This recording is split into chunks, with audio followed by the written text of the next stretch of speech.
So what we did on the consensus layer is that we combined a hybrid consensus mechanism using the original Aura proof of authority consensus mechanism combined with delegated proof of stake. So our leader selection is more of a round robin style. All the validators that have stake in the blockchain system has the right to produce a block in a round robin style. And also, we reduced the number of network transactions needed between nodes in the blockchain system in order to confirm a block. So this dramatically decreased our block confirmation time down to 2 seconds currently on the mainnet. And another enhancement that we did was on the EVM layer itself, on the Ethereum virtual machine. So we all know that Ethereum is a public blockchain and can run any kind of smart contract, any kind of logic on it. It's supposed to be Turing complete. But that's not what we wanted to go with TerraChain because we only need it for trading. That's all we wanted to do. We just wanted to do trading and do it really well. And so we modified the Ethereum virtual machine to just do that and then do it really, really fast. So that's the only type of transaction you can do on Ethereum, on TerraChain, and it does that really well.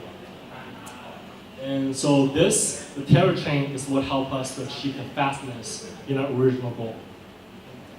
And then we have TerraBridge, which is a bridging technology that allows you to transfer cryptocurrencies between public blockchains.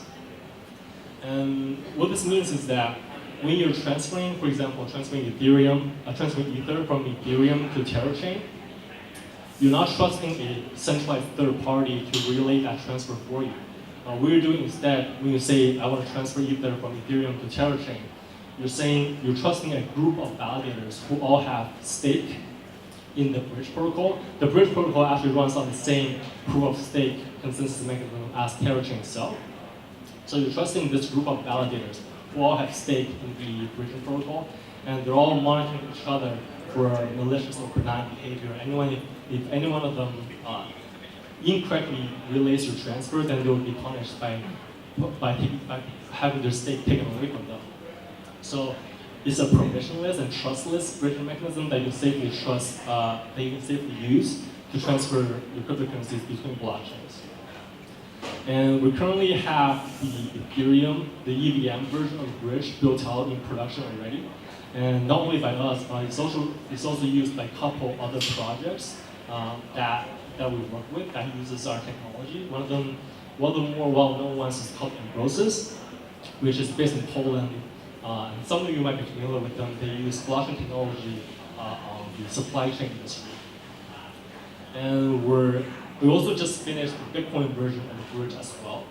And it's currently not released in production yet, but with the biggest step for the Bitcoin Bridge is that it not only allows us to transfer Bitcoin onto TerraChain, therefore enabling the trading of Bitcoin.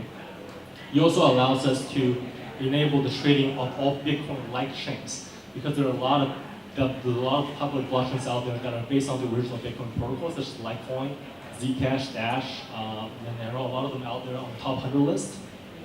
So this is a big step for us in terms of increasing the number of available cryptocurrencies to be trading on ContractLand. So the TerraBridge is technology that we built essentially to help us achieve the goal of accessing for all cryptocurrencies for the decentralized trading. And then we can scroll down a bit more.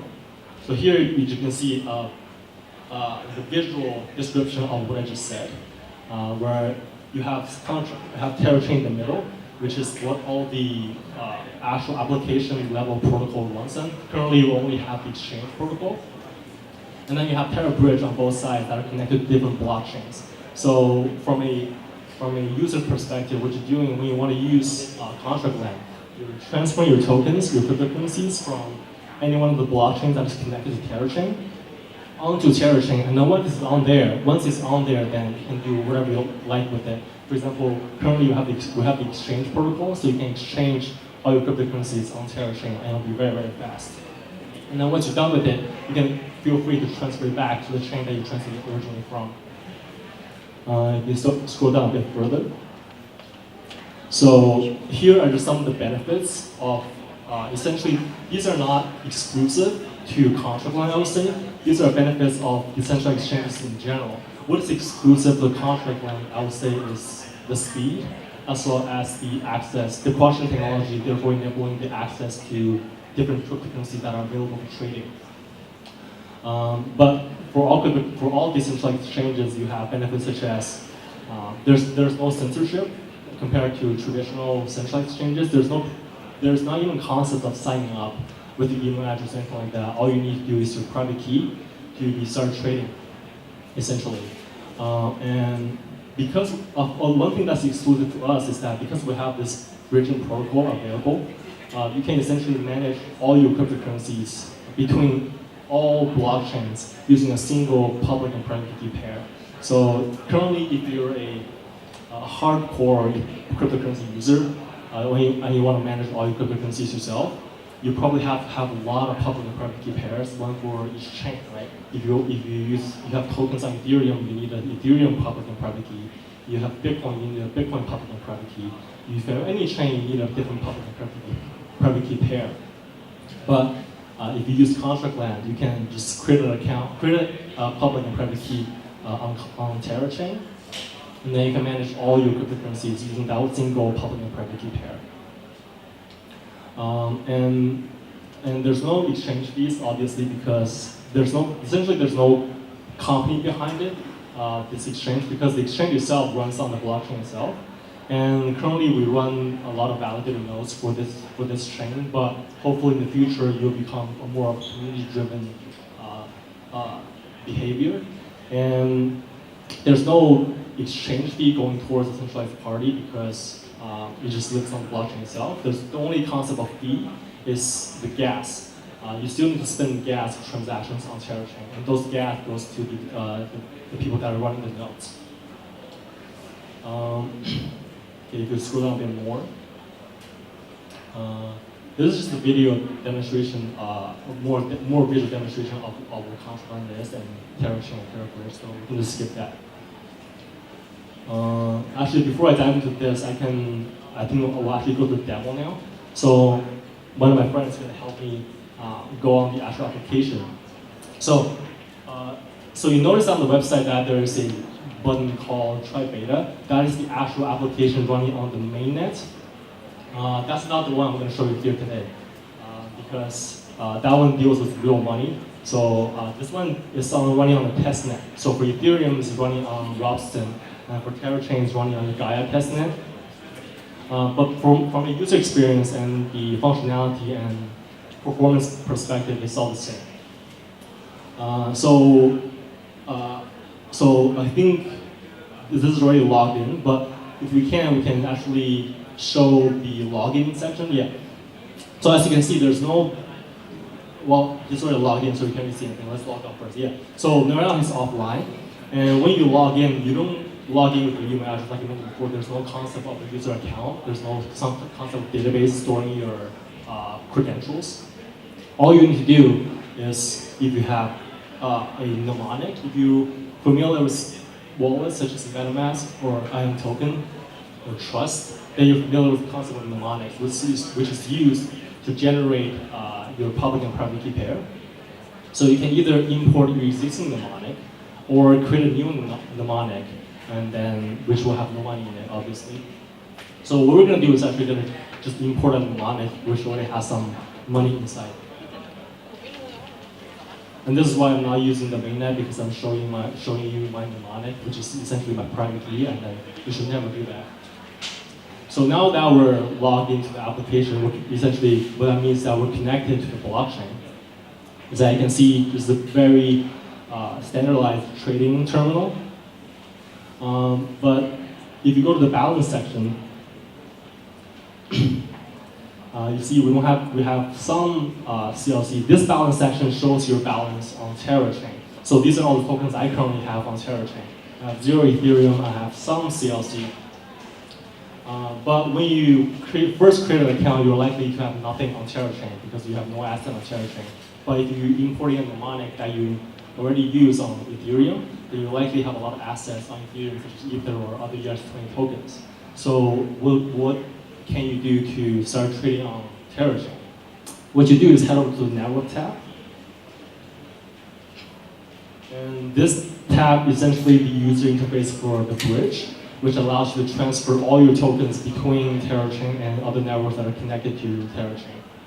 So for the demo application, we only have Ethereum, and we only have CLC and Ether. So what I'm going to demonstrate is I'm going to transfer some CLC over. Let's transfer 10 CLCs. And now what I'm going to do is I'm going to use those CLC to buy some Ether, and I'm going to send those Ether back to my Ethereum address. So you will notice that this transfer from Ethereum to TerraChain will take a while, not nearly as fast as the 1 second promise that I just mentioned about TerraChain. And this is because this transaction needs to first go through Ethereum, and that's the bottleneck here. Because what we're doing is that we're transferring the token to the Ethereum side of the bridge smart contract first, and then once that's confirmed, the validators will start reeling the transfer to the TerraChain side of the bridge smart contract, and will relay you the actual balance to your account.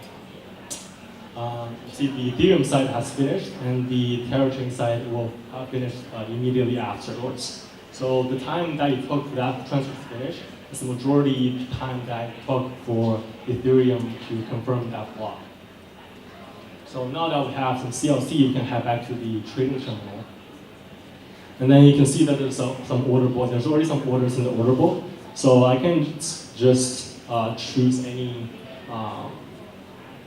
price, any amount that will match the current sell or the best sell order.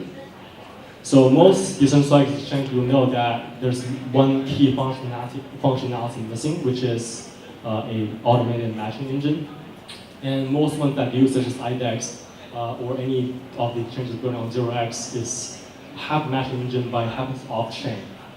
I don't have a problem with off-chain. The only thing is that once you move things off-chain, then you're just back with you might as well just use centralized exchanges because you're all the way back to centralized control, data availability, transparency issues. But for ContractLand, we wanted to make everything on-chain, even the order book, even the matching engine. So what you're seeing right here, the matching engine and the order book, everything's on-chain. So we're going to place this order, and then the order is placed. You can see it's created, and then it's confirmed. That means the transaction is finished. So that's it. We created an order, we matched it against the order book, and then we should see some ETH in our balance, in our TerraChain balance. We have some ETH around 0.0067, a bunch of decimals afterwards. So that's the trading experience you should expect on ContractLand. In my experience, pretty similar to that of a centralized exchange. You shouldn't see any delays in creating orders or trading. That's the general speed you should experience. So now we're going to transfer some Ether back to Ethereum. Let's just transfer 0.001. And yes, let's do that. And the speed here, you notice that the balance decremented on TerraChain will really fast, but it hasn't appeared on Ethereum yet. And you can see the transaction appear as pending in the notification tab. And this is a similar logic because the transfer on TerraChain confirms very fast because of the 2-second block time. But we have to wait for Ethereum to confirm that same transaction. So that can take a while. But we have this tab, we have this certificator system that helps you to monitor this tab right here. That helps you to monitor your blockchain transactions. You have different status of your transactions that you can track, such as the ones that are still pending, the ones that have finished successfully, and the ones that are just rejected by the blockchain. So because this is not a traditional centralized exchange where every transaction will go through, even if the trading parameters are correct, but there's still other things that might go wrong from the blockchain perspective. For example, you might run out of gas, you might violate some kind of blockchain parameters. Therefore, this notification system helps you to monitor your transaction status at all times. And that's it. That's for the demo purposes. We transfer some CLC over, we bought some ETH, and then we transferred it back. So we could go back to the website. So this is just the team section that I've already mentioned previously. We came from various places from the world, around the world. There's a lot of our friends that are not mentioned here that are gonna be here, such as, for example, we work a lot with companies such as Infora, who helps a lot with our node infrastructure for the public infrastructure of our blockchain system.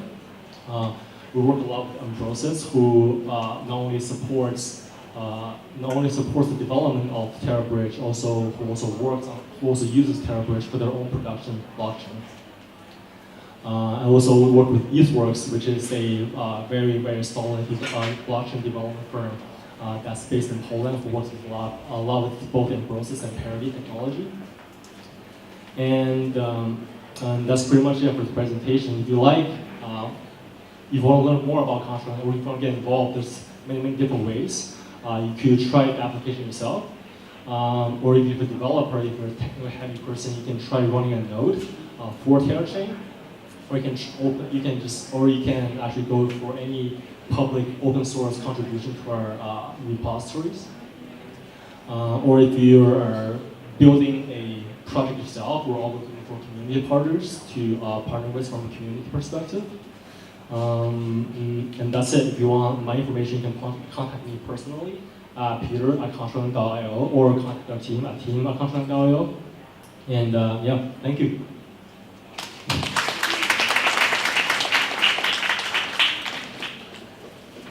Thank you so much, Peter.